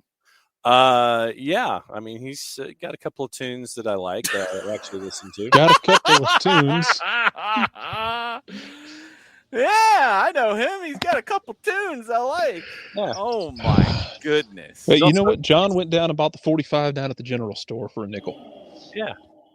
Jeez. You can't name any of those tunes, can you? No, I just remember some music videos where he was like falling in love with a girl and they were at a boxing club and things like that. Do you know what he looks like? Yeah. Yes, and? Redheaded, kind of scruffy, Okay. kind of skinny. That's good enough. That's close enough. Did you know that he has sponsored Ipswich Town? Yeah, he did it last year, and he put the mathematical symbols from his albums on the front of the jersey to promote a tour. His logo, yes. It was advertising the current worldwide tour. They will be back again for the upcoming season. Mark Ashton, the CEO of the League One club, said it was fantastic. We are grateful for his continued support, and we look forward to welcoming him to Portman Road again soon. I believe he's from the area and goes to games when he can. He's kind of on a worldwide tour right now, so it's a little hard for him to get away. Yeah. But Ed Sheeran back again with Ipswich Town. Yeah, there are pictures of him as a kid wearing Ipswich Town jerseys and things. Very cool. Very cool. Speaking of people making appearances at stadiums, it's been one of the topics on TIC this morning. Lionel Messi is back at home in Rosario, and he has been invited to attend the Newell's Old Boys match on Friday by the club. And it is quite the conversation in Argentina as to whether Leo will show up at Newell's for the game. They have said that the doors of the club are more than open for him. He'll be received with honors and the utmost affection, and probably the police escort to end all police escorts to get him there. Well, is he the kind of guy who would try and slide in the side door, or would he want to come in with the cavalcade and the presidential escort? I don't think he's the kind of guy who would want to come in with the cavalcade and presidential thing. I think he would have to. Yeah. I don't think he could slide in the side door. Yeah, I think he would. I think he strikes me as the kind of guy who would want to, like, just slide in the slide glass door and just stand in the corner and watch. Yeah, I don't think that would be possible. I mean, if you remember when Maradona was coaching Gimnasia and they played in Rosario against Newell's for the first time, and he played for Newell's for like 5 games, Diego did. And there were people outside the hotel singing all night for Diego until basically he's like, "Hey, I gotta go sleep. Can y'all leave?" And they gave him a throne, and I mean, it was a huge deal. They love everything about it. And I know Leo has been there. He grew up there. He went to Barcelona very, very young. I know he's been back for something, Argentina games. I don't know what else. But it's been a while. So after winning Copa America, where the Argentine national team is right now, it would be a madhouse if he goes. We'll see. That's the craziness of where things. They might bring him a throne, Howie. They should bring him a throne. We'll see if they do. It'll be nuts. It will be absolutely crazy. I I don't know. There hasn't been any word on if he's going to go or not, but there was a long segment on TSA about, will he go? This will be crazy. He's in Rosario. This is wild. It's madness. Couple of things on some updates with player movement before we go. Matt Targett has signed with Newcastle on a permanent deal, 4-year deal from Aston Villa. Spent the second half on loan last year. Luka Modric has signed another 1-year deal at Real Madrid because he is a cyborg/warlord and just keeps on doing what he does. Milan could have up to 100 million euro this summer, according to reports in Italy, to spend. They are looking at, as we said yesterday, Renato Sanchez of Lille, Sven Botman of Lille, Zaniolo of Roma, although that doesn't seem to be too close right now. Milan was at one point in the Darwin Nunez conversation, but it looks like he is going to be out of their price range, even at 100 million euro to spend, because it'd probably take all of that, maybe a little more. Luka Jovic, that name has come up from Real Madrid as a forward that might be a more realistic target for Milan. Former Milan managers now managers somewhere else. Gennaro Gattuso has been officially appointed at Valencia, 2-year deal. He won the Coppa Italia at Napoli. That was the last job he had. May 21 is when he left there. Spent 13 years at Milan as a player. Was going to take over at Fiorentina last summer and then left before his initial start date because of promises that weren't kept or disagreements on how things would go. There was talk about his agent being more involved than the club was comfortable with, all kinds of aspects there. His name came up with Tottenham, which was shot down really quickly by fans who were unhappy about comments he made. I think now it's about 15 to 20 years ago. About women's football, and there was something else he said that was problematic. And he has come out and said that I think basically he talked about the context of things, but he also talked about how his views have changed. We'll see. They were old statements, though, and now he is at Valencia. Valencia finished 9th in La Liga in the last season. They've won the title 6 times, but they are not the most rich club at the moment, and I don't know what he's going to have to work with. It is a very big difference between being at Milan and Napoli, even when they were not at the height of their powers, and being at Valencia right now. I don't know if he can do better than 9th. We'll just have to wait and see. Let's see. News out of Atlanta United this morning. Announced a change to the Pachuca match for the broadcast on Bally Sports Southeast. Brad Gazan joining Kevin Egan in the broadcast booth. Very cool. For Mo Adu. So it will be Brad, Kevin, and Jillian, and Miles Robinson scheduled to be a halftime guest on the broadcast with Jillian pitchside. So news out of Atlanta United this morning. Very cool. That was just announced. 7:38 kickoff for that. That is confirmed. We'll be on the air, and I believe Bally's will be on the air as well at 7 o'clock for pregame coverage. I think it's traditional coverage on all fronts for it. It is for us on radio. I know that for sure.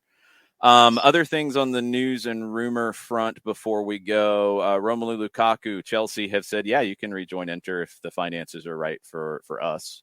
That's from The Guardian. We'll see if they can get that done. He wants to go. He's trying to get it done. He's probably going to have to give up a bunch of salary, but he wants to go back to Inter in the worst way. And Chelsea's probably like, yeah, sure, whatever. See ya. Bye. Darwin Nunez.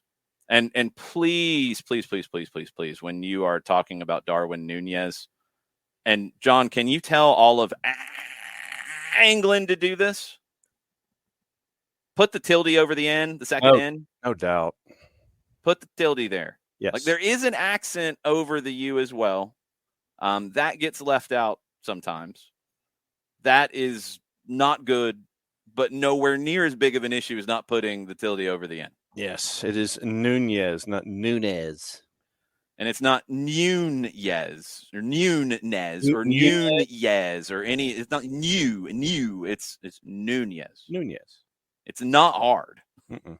But the tilde over the second N is very, very important. So please tell your English reporters to do that. Okay.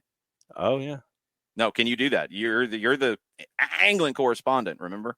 Hey, English reporters. No, don't tell them on the show. Tell them elsewhere. I know you talk to them later on. Talk to them. I just told them. You tell them again. I'll tell them. 80 million euro plus 20 million in add-ons is probably what it's going to take to sign Darwin Nunez from Benfica to Liverpool. Liverpool are trying to get the deal done on Sadio Mane to bring in 40 million pounds, which will help them with some of that money that'll go to Benfica. 60 million pounds. We're getting into transfer rates here between currencies, but they want to sell Mane. That'll bring them money to get the deal done with Nunez to pay the upfront. Then the additional payments based on performance. 50% of that would be very achievable as long as he plays in the first team. Jurgen Klopp wants to get it done. Everybody is on the same page when it comes to wages.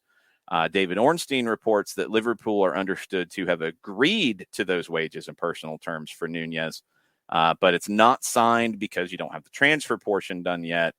Benfica want the whole package of the deal to be around 100 million euro, and it's probably going to take that. The Guardian and Fabrizio Romano say that Liverpool is willing to get to that number with 80 million euro plus 20 in add-ons.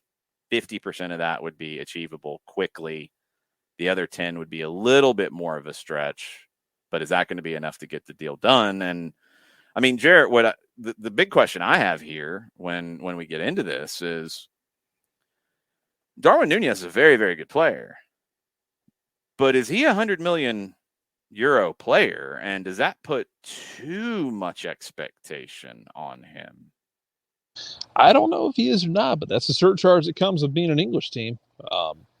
You can be a 100 million euro player in England and be 70 million, 60 million somewhere else. You start getting put on that island, that literal island in the middle of the abyss, and they especially with one of those teams, one of those big six teams, and they start teams see that it's like, oh, one of those teams wants him. Well, let's change that 3 to an 8. And here's the request. I don't think it's that simple though. I think. I mean, you'd ask the same amount from Real Madrid.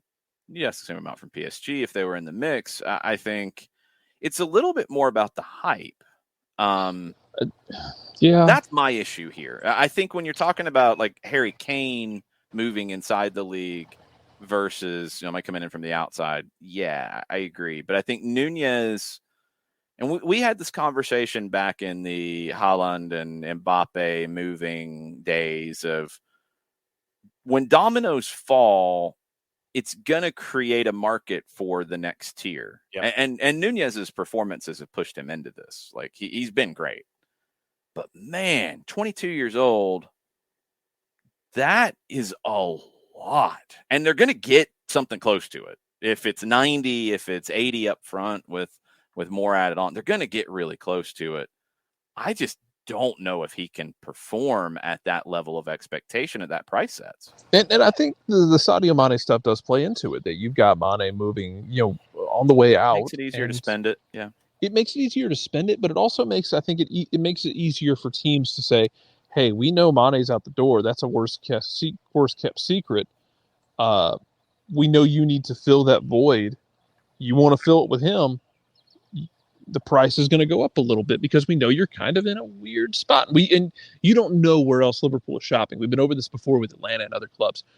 You don't know where teams are shopping. We hear about, oh, that deal got done. They may have had 5 other irons in the fire. You don't know where those irons are all the time. But yeah, I wonder if the idea of, hey, we know Mane is on the way out. That's a worst kept secret.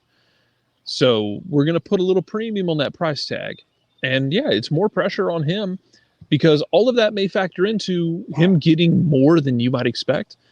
We'll have to see how he handles it. Keep a sports psychologist on staff, not because he's not mentally tough. I'm sure he is, but it's going to be a lot of expectation and it's going to be really tough. And as much as we, run the plucky upstart jokes and, the internet likes to make fun of Liverpool fans, they are very passionate. And it's if he doesn't get off the ground immediately, he's going to be feeling a lot of weight on his shoulders. Yeah, and I'm one, the the idea that Liverpool are punching above their weight so much has to end when they're going to break their club record again, because this would put it into Virgil van Dijk territory with the add-ons for Nunez. That idea's got to stop.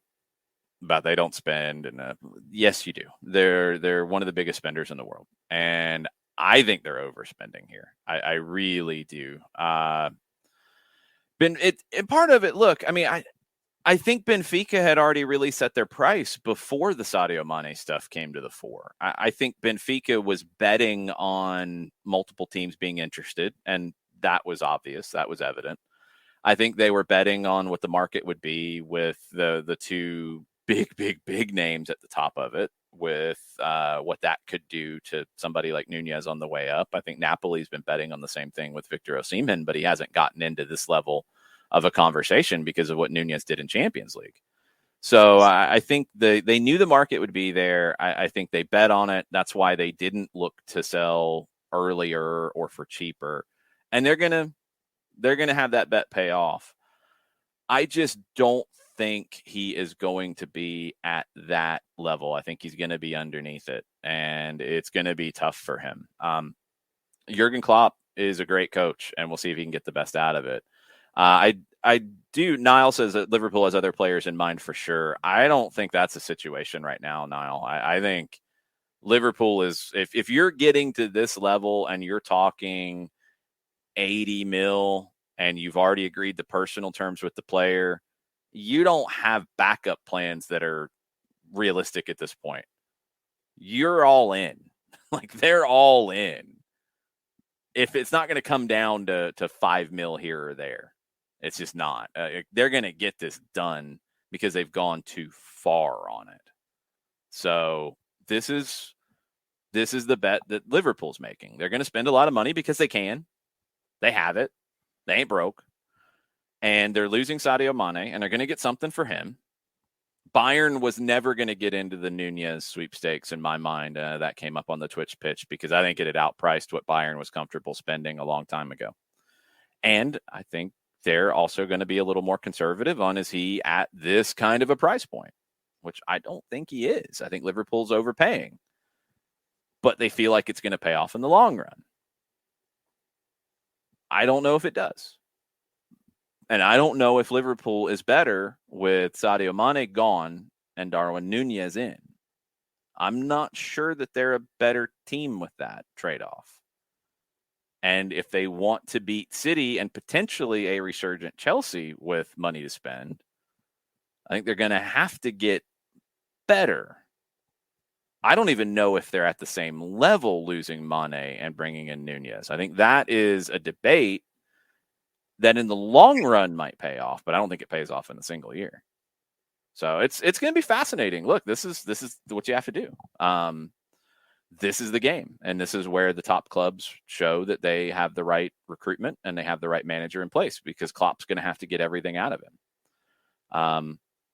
Going to be very, very interesting to see where that goes. But you look at how the season ended, and you look at the moves so far that are being talked about or done.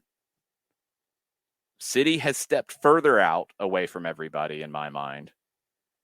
Liverpool is maybe holding serve if you're very optimistic about Nunez being what Mane has been. Chelsea's got work to do to catch up, to get to that point and then go up. That's my look at it right now. I don't know if that is the English look at it right now, but that's my look at it right now. I think Liverpool's got work to do, and I think Chelsea's got a lot of work to do, and anybody else is just competing for fourth.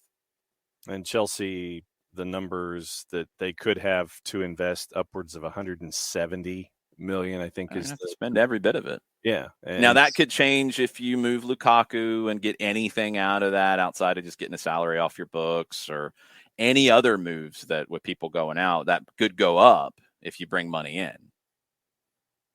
And you've got to find ways to replace Rudiger and Christensen at the back that are a part of this discussion as well. And you got 170 to spend. That's doable. Yeah. So I think that Chelsea is in a better place with the transactions that they need to make than with what we're looking at with Liverpool here, because I don't think and Sky Sports went into a big statistical analysis of what it was looking like with Nunez and shots on target and goals by under 22s and all this kind of stuff. And, yeah, I mean, that has nothing to do with fitting into Liverpool system. Right. And I just think that for me, I think that it's not an even deal losing a Mane and bringing in a Nunez. I think that it's not an even swap there when you're talking about what Mane was doing in that system, and now he's exiting, and it's going to take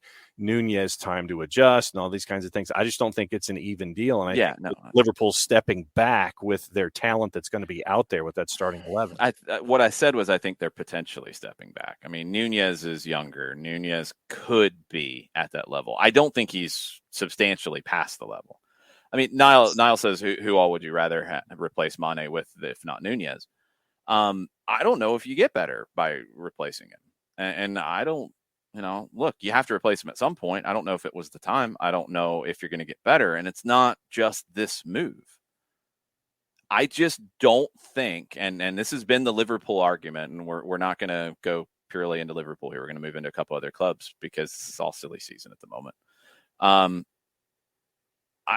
The Liverpool argument of that, no, they were actually better than Manchester City, blah, blah, blah, or City's not that much better or whatever. I think that's blown up right now. I think with Manchester City doing what they did last year, and Champions League put to the side for a minute, we're talking about the overall quality of play, and the league is the number one way to measure that. And it was narrow, and City won it. You go from that point to adding Erling Haaland, adding Julian Alvarez, who, I don't know what he factors in. You scored 99 goals without a number 9, and adding Haaland, you're better than you were. And on the record, you were better than everybody else. And I'm not 100% convinced that adding Nunez for Sané makes Liverpool better, demonstrably better, even if they're better, period. And look, there's still plenty of time. But I think City has gotten demonstrably better when you add a player of Erling Haaland's capability. Now, he's got to stay healthy. There's questions about that. He had a bunch of injuries at Dortmund at the end. He's young. He's got to adjust to the English game. Absolutely. Definitely questions. But they were already better. Niall, I don't, it's not an easy answer any which way, but it's not just about the one player for Liverpool. City has put down a marker by going to get Erling Haaland and adding Julian Alvarez, which is no chopped liver either, by the way, to a team that was already good without a number 9, as everybody said. So, if Liverpool wants to compete at that level for the league, barring City giving things up to them in the season, not winning games they should, those kinds of things, Liverpool's got to continue to get better. So we'll see. It's going to be very, very interesting. We will see. But Darwin Nunez, man, that's a big price tag and a lot of responsibility to match that price tag, or you're going to hear a lot of talk about it. Lots of talk about it. Manchester United have put a big price tag out there for Frankie de Jong, 60 million euro, 20 million euro in add-ons. If that comes up, Barcelona will take that as fast as possible, I think. I of course, they'll negotiate to get even more, but I think if that's the numbers being said, they're making plans for life without Frankie de Jong. I think they have to. Gabriel Jesus has been offered to Tottenham rather than Arsenal, according to the Times. Arsenal not happy about that. Tyler Adams, according to Kicker, considering leaving RB Leipzig. We've had this conversation before. We were already speculating down this road. Of course, Jesse Marsh's name has come up in Leeds. Sevilla has also come up. AS reporting that Sevilla is keeping an eye on Tyler Adams, who's under contract through 2025. 102 games for Leipzig, 2 goals, 4 assists since coming over from New York Red Bulls. Kicker's also reporting that Hoffenheim is interested in signing John Anthony Brooks on a free transfer. I was wondering where he could end up. We'll see if that's the spot. And one more about Barcelona. Kalidou Koulibaly, his agent has asked Barcelona for financial guarantees ahead of any potential move, according to reports in Spain. Barcelona's still got economic difficulty. They've got a vote coming up next week among their membership of approving the ability to sell some things that they need to do by the end of the month. So it'd be 2 weeks after that. Man, they're cutting it close. But that would get them to being on the plus side of the ledger for the financial year, which is critical with where the La Liga cap will be for them next year. If they get to that plus side, it'll help them a whole lot. But they need that vote to go through. I think most expectations are that they would sell off part of the Barca Studios thing, part of their marketing, part of future broadcast rights to get money in up front. Joan Laporta reportedly inherited over €1 billion in debt when he was named president. And I think they found even more that was an issue. They've gotten rid of a bunch of high earners. They brought in money with Spotify. They've still got to bring in more money through player sales and through these initiatives to sell things to get them right. And Koulibaly, look, he's been linked with moves away from Napoli for a while, but he wants to know that they're going to be financially stable if he goes to Barcelona. I think it's a valid question right now. Completely valid question at this point. You want to make sure that the team you're going to is going to be able to pay their bills, pay your salary, and put a team out there on the field that is going to be the last part's the most important, John. Let's not start a narrative that Barcelona can't pay their bills right now. That has not been said. But I think it's more of Koulibaly's not going to go there if they can't be financially competitive. I mean, he knows the situation. Everybody does. It's obvious. But you want to know if you're going to go there, if you're a player of Koulibaly's stature, that, hey, can we push Real Madrid for the title, even though they can spend a whole lot more? Can we push to be competitive in Champions League? Okay, I'll go there to represent that club because, look, the badge is meaningful. People want to play for Barcelona. But if you have the ability to be on a more competitive team, you're going to take that even though you'd like to play for the club Barcelona because of what they are and what they mean in the world's game and all that. It is a short career, and you got to make those decisions. I think it's more about how competitive they can be with where their finances are as opposed to like his salary getting paid. I think everybody's been paid. Yeah, I mean, because we all have on those resumes, if you're a soccer player, you want to be competing for all of the prizes and you want to be chasing after trophies and things like that. And if you get assurances that, yes, we're going to be investing and we can challenge Real Madrid and we can challenge in the European theater, then yeah, those kinds of things are going to add to the decision when Barcelona comes calling. I'm going to end with this. It's an anecdote that has popped up out of Germany when it comes to Robert Lewandowski and Bayern, and it includes Julian Nagelsmann in this. Lewandowski linked heavily with a move to Barcelona, and he's said without saying that that's the only place he wants to be, and he has said clearly by saying that he wants to leave Bayern and he wants them to let him go. This anecdote has popped up. During the final stage of the season, Julian Nagelsmann wanted to improve the efficiency over the wings with crosses. He took Lewandowski aside in training and explained how he can position himself better when receiving crosses. Lewandowski wasn't up for it and reminded Nagelsmann that it was him who scored 40 goals in one season and not Julian Nagelsmann. Yeah, Jared, I think Bayern needs to move on from Lewandowski if that's how it's going. Yeah, sounds like the marriage is over. Yeah. We wondered about this when Nagelsmann went to Bayern and how he would be received by all of the veterans. This is the first story that's come up, though, after a year that they had some surprising results from time to time, but they still won the Bundesliga. Yeah, I wondered if more stuff like this would pop up. Look, you're gonna fall on whichever side you're gonna fall on, depending on who you like and who you don't like. Is Lewandowski maybe being arrogant? Sure. Does he potentially deserve the right to be arrogant? Yeah. Yeah, with the goals he scored, yeah. Yes. You always get that with a manager who didn't play at the same level as that player. Diego Maradona has that conversation. You're having a different conversation with him about it. Julian Nagelsmann has it, or You can go on through the list. I mean, in Argentina right now, Sebastian Becasese, if he was with a veteran and he's explaining something like this, people would look at him like, yeah, what did you accomplish as a player?